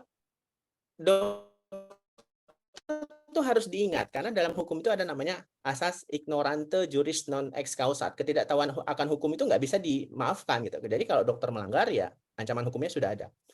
Ingatkan dokternya, saya selalu sampaikan, dokter itu punya kewajiban di pasal 46 Undang-Undang Rumah Sakit, bahwa setiap dokter itu dalam menjalankan praktek kedokteran wajib membuat rekam medis, itu wajib. Kemudian rekam medis itu wajib segera dilengkapi setelah pasien selesai menerima pelayanan kesehatan. Itu menjadi satu rangkaian di dalam pasal 46. Jadi setelah dokter itu wajib membuat rekam medis, kapan dibuat? Setelah pasien menerima pelayanan kesehatan. Dan itu harus dibubuhi nama, waktu, dan tanda tangan. Itu rangkaian. Nah, kalau ada pelanggaran terhadap pasal 46, ada sanksinya, mulai dari sanksi etik yang diberikan oleh Majelis Kehormatan Etik. Itu pelanggaran pasal 13 Kodeki 2012. Bahwa di sana ada pelanggaran terhadap kode etik. Ingatkan dokternya, itu fungsi dari komite etik, subkomite etik dan disiplin. Kemudian baca Perkonsil 17 2006. Di sana ada kewajiban dokter. Dokter yang sengaja tidak membuat rekam medis, maka itu termasuk di dalam salah satu sanksi pelanggaran disiplin oleh MKDKI. Ingatkan dokternya, dia akan dikenakan sanksi etik, bahkan sanksi disiplin. Ternyata tidak berhenti di situ. Pasal 79 huruf B, Undang-Undang 29 2004, itu dokter bisa dikenakan sanksi hukum, pidana, denda, itu 50 juta rupiah bagi dokter yang sengaja tidak membuat rekam medis. Dulunya itu ada ancaman sampai ancaman hukuman kurungan sampai 1 tahun, tapi ancaman hukuman kurungannya itu sudah dihapuskan. Bahkan rumah sakit, dalam hal ini Dokter Mulyani, kalau memang ada dokter yang sengaja dan kemudian akibat tadi dokternya tidak mengisi rekam medis dan kemudian klaimnya akhirnya tidak dibayarkan oleh BPJS, Dokter Mulyani bisa menuntut dokternya itu dengan pasal 1365 KUH Perdata, bahwa setiap perbuatan yang melanggar hukum membawa kerugian kepada orang lain, dalam hal ini kerugian terhadap rumah sakit, maka mewajibkan dokter yang harus bayar klaim yang tidak dibayarkan oleh BPJS, tapi unsur kerugiannya terpenuhi dulu. Ini yang harus menjadi peran tadi, komite medik, manajemen, SPI, mengingatkan aturan-aturan ini. Jadi siapa yang melakukan kesalahan, siapa yang melakukan perbuatan, maka dia harus bertanggung jawab. Persoalannya adalah dokter-dokter tidak semua membaca aturan, mau membaca regulasi, atau mau diingatkan ada regulasi. Sehingga ini harus diatur di dalam peraturan internal rumah sakit. Jadi pertemuan-pertemuan dokter tidak hanya harus fokus kepada persoalan-persoalan keilmuan. Makanya saya tadi sampaikan di awal apresiasi terhadap pertemuan hari ini, bahwa dokter tidak punya hanya tanggung jawab terhadap keilmuannya saja, tapi juga aturan-aturan yang berlaku khusus di Indonesia. Khususnya kita hari ini membahas Permenkes 16 2019. Mungkin itu saja Dokter Mulyani, terima kasih. Terima kasih Dokter Beni, luar biasa sekali ulasannya. Jujur pertemuan hari ini banyak membuka wawasan kita, menambah keilmuan kita, apa sih sesungguhnya tentang fraud itu, dan aspek mana sih yang dikenai, dan bagaimana sistem pelanggarannya, dan sanksinya juga seperti apa. Teman-teman panitia mohon dicek kembali apakah masih ada pertanyaan di room chat. Tadi katanya ada yang raise hand, tapi raise hand Bapak Ibu kita tidak buka raise hand ya. Kita memang lewat room chat saja. Sudah. Iya, karena mungkin pertanyaannya banyak ke arah teknis sebetulnya Bapak Ibu semua, tapi secara keseluruhan tadi sudah diulas dari awal sampai akhir. Pak Ketua sudah bergabung, Pak Ketua IDI Taliko. Dokter Beni alhamdulillah masih setia sampai siang ini, Ibu Dokter Midianti juga, Bapak Dokter Efri Zanaldi juga masih setia sampai siang ini ya. Kita menanggapi pertanyaan dari para peserta webinar kita yang hari ini yang luar biasa sangat antusias karena ilmunya juga luar biasa. Ilmunya juga sangat luar biasa. Izinkan saya membacakan sedikit resume kita hari ini dari 4 sesi yang kita lewati tadi. Ada 4 pembicara ya. Iya. Yang pertama adalah tentang fraud. Fraud adalah tindakan yang dilakukan dengan sengaja untuk mendapatkan keuntungan finansial dari program jaminan kesehatan dalam sistem jaminan sosial nasional melalui perbuatan curang yang tidak sesuai dengan peraturan perundang-undangan. Nah, dari pemaparan dapat kita dapatkan, kecurangan dapat dilakukan oleh yang pertama, peserta, yang kedua oleh BPJS itu sendiri, yang ketiga oleh Vaskes, apakah itu FKTP, apakah itu FKRTL, yang keempat adalah penyedia obat atau alat kesehatan, yang terakhir adalah pemangku kepentingan.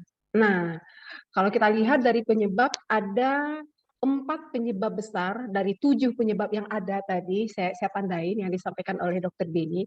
Yang pertama, salah satu aspeknya adalah tenaga medis yang bergaji rendah. Ya, mungkin ini jadi PR bagi pemangku kebijakan di daerah manapun untuk menjadikan perhatian di lini ini. Kemudian yang kedua, penyedia layanan yang tidak memberikan insentif yang memadai, artinya ini juga pemberi layanan dan pemangku kebijakan juga harus sama-sama kita lihat keadaan ini. Kemudian yang ketiga adalah inefisiensi dalam sistem pendapatan. Nah, dan yang terakhir ada katanya faktor budaya. Faktor budaya di mana kita menganggap itu sesuatu hal yang biasa. Yang biasa kita lakukan, ternyata secara aturan itu tidak ada. Dan disitulah potensi fraud itu yang terjadi. Mungkin seperti itu ya, Dok. Kemudian dalam sistem penanggulangan sistem kecurangan ini berdasarkan Permenkes tadi nomor 16 tahun 2019, idealnya tentu kita harus memiliki tim pencegahan fraud. Nah, tentu tim ini harus bekerja dari semua lini yang ada. Karena apabila terjadi kasus fraud ini tentu ada sanksi yang dapat diberikan. Yang pertama tentu adalah sanksi administrasi, sanksi perdata, ataupun sanksi pidana. Nah, untuk hal ini tentu hal-hal yang harus kita lakukan adalah beberapa hal ya Bapak Ibu. Yang pertama, yang harus kita ingat adalah lakukan segala sesuatunya sesuai dengan ketentuan dan persyaratan yang sudah ditetapkan. Yang kedua, ya, untuk kita semua pelaku ataupun peserta, kita tentu harus ada ilmunya. Mungkin harus ada edukasi kepada peserta, edukasi kepada nakes sendiri, kepada pemberi layanan dan pengambil kebijakan, karena tidak semua pengambil kebijakan pun paham tentang fraud ini. Apa sih itu fraud? Bagaimana yang sebenarnya fraud? Di lini mana dan bagaimana dampaknya? Artinya seluruh lini pun harus melakukan sosialisasi sesuai bidangnya masing-masing. Kemudian benahi seluruh sistem dari seluruh unit yang ada. Artinya kalau memang kita ingin antisipasi fraud, yang artinya apabila terjadi potensi fraud ini tentunya akan menimbulkan kerugian pada negara. Kan seperti itu, dampak akhirnya kan adalah kerugian dari segi angka juga. Kemudian intinya adalah seluruh sistem harus kita perbaiki. Setuju, sepakat mungkin ya Bapak Ibu ya. Dan yang terakhir, sepakat. Mari lakukan monitoring dan evaluasi secara berkesinambungan, mengantisipasi kemungkinan yang muncul lagi dengan potensi fraud. Saya mengutip sedikit yang disampaikan oleh Ibu Dr. Lila. Fraud tidak akan terjadi apabila semuanya pas. Ya, ketika dokter bekerja dia punya clinical pathway, ada panduan praktik kliniknya. Ketika peserta datang dia tahu aturan dia selaku peserta. Pemberi layanan dia juga tahu tugasnya, kewajibannya apa. Dan pemangku kebijakan juga paham bagaimana kebijakan itu berjalan dengan evaluasi dan monitoring yang terbaik. Jadi yang patut adalah yang sesuai dengan aturan, yang fraud adalah yang tidak sesuai dengan aturan. Mari kita tingkatkan sistem kesehatan, mari kita tingkatkan perbaikan di seluruh lini kesehatan, sehingga potensi fraud dapat kita minimalkan. Terima kasih kepada seluruh narasumber, Dr. Beni, Ibu Midianti, Bapak Dr. Efri Zanaldi, Ibu Dr. Lila Yanuar, yang sudah hadir pada hari ini dari pagi sampai siang ini, yang sudah memberikan ilmunya, yang sudah membuka wawasan kita, dan kita juga sudah berdiskusi secara luas hari ini. Mudah-mudahan kegiatan hari ini dapat memberikan manfaat, menambah keilmuan kita, menambah wawasan kita, sehingga potensi fraud di seluruh lini dapat kita tekan. Banyak maaf dari saya selaku moderator dari awal sesi seminar ini kalau ada yang tidak pada tempatnya. Semoga apa yang kita lakukan hari ini mendapat ridho dari Allah SWT dan memberikan manfaat pada kita semua. Banyak maaf dari saya, terima kasih. Assalamualaikum warahmatullahi wabarakatuh. Waalaikumsalam warahmatullahi wabarakatuh. Waalaikumsalam. Waalaikumsalam. Terima kasih kita ucapkan kepada Ibu Moderator, Dr. Muriani Datri MKes. Luar biasa webinar hari ini, materi yang bermanfaat langsung dari pakarnya, dan antusiasme peserta yang luar biasa. Baik, sebelum kita memenuhi janji dari panitia untuk memutar atau mengundi door prize, maka sebelumnya kita masuk ke acara foto bersama, kita kesediaan dari narasumber, dan juga semua panelis yang ada di dalam ruang Zoom ini untuk mengaktifkan kamera. kita akan melakukan foto bersama di Zoom ini. Baik, kami persilakan kepada host untuk men-screenshot dari